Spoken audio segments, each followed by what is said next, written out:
Šiandien yra antra diena, kai aš ruošiuosi mugei, kur yra už 6 dienų. Aš esu absoliučiai nepasiruošęs. Bet kaip sakant,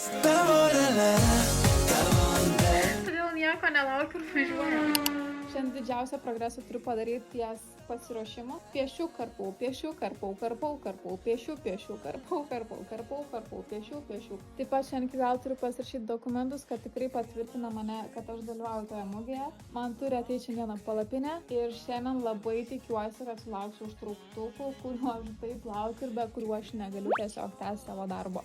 Atėjo užtrauktukai mano, tik viena problemytė. Vieni atėjo tamsinto metalo spalvos, o kiti per didelė. Bet tie tamsinto metalo spalvos, manau, tikrai gražiai atrodys prie tamsių kosmetinių. Tai kaip ir problemas nėra šitoje vietoje. Kita problema, pasižiūrėjau, siuntos svoris yra 29 kg. Tai kaip reikės pakelti viską, aš neįsivaizduoju. Bet kaip saka,